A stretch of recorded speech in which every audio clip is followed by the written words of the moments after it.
Alors on fait de la recherche d'images pour des films de long métrage, de la publicité, des films institutionnels, enfin tout ce qui a besoin de l'image existante, photo ou vidéo. Donc on la cherche, on la négocie et on la livre. Le tarif et les droits à demander sont suivant l'utilisation. Si tu utilises un extrait d'un long métrage pour un autre long métrage, on va te demander pour combien de temps, la diffusion, si c'est pour des droits, voilà. Et un tarif en découlera. Là, il faudra demander certainement l'autorisation des comédiens, des gens qui sont à l'image. Pour un documentaire, les droits seront différents. On ne demande pas toujours l'autorisation des gens qui sont à l'image, mais ce n'est pas pour toutes les sociétés comme ça. Il y a des sociétés qui maintenant, même pour une émission de flux ou pour un documentaire, vont demander à ce qu'on ait l'autorisation des gens présents à l'image. Donc c'est vraiment que du cas par cas. Alors la spécificité pour la nostalgie, c'est que d'abord les extraits sont très très courts. La spécificité aussi, c'est que tout le film est fait avec de l'extrait existant. Un film sans tournage, comme dit Aruna. On ferait toutes les demandes comme on le fait pour un autre film. D'abord, au niveau du budget, c'est impossible. Ça veut dire que ce genre de choses ne serait pas possible. C'est pour ça que c'est intéressant qu'on se mette à faire des demandes pour un film comme celui-ci, pour essayer de faire un peu bouger les choses et se rendre compte que, comme on est dans le sample, dans la musique, on peut peut-être avoir une idée comme ça pour l'image existante.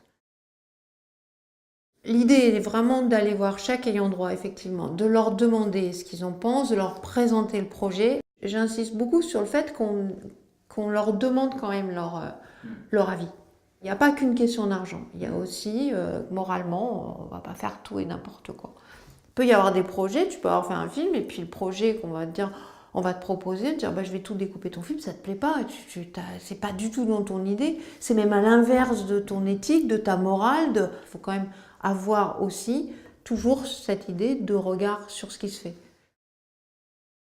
Et ce que je pourrais dire, c'est que de toute façon, ça se fera. Donc, ce qui serait bien, c'est que les institutions, enfin tous les gens qui sont responsables de ça ou qui peuvent avoir un pouvoir là-dessus, arrivent à s'engager dans des projets comme ça, parce qu'autrement, ça se fera sans eux, avec des procès, pas de procès, des choses qui se feront n'importe comment. Donc, c'est aussi une façon de continuer à protéger en disant on est d'accord, on veut voir le projet, on peut avoir ce genre d'engagement. Il faut trouver une solution pour que ça bouge.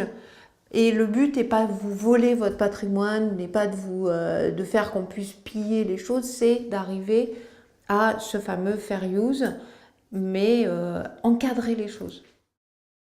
C'est pas d'essayer de faire une histoire en prenant 10 secondes d'un film et de coller 10 secondes d'un autre. C'est beaucoup plus riche que ça, le travail de ce film.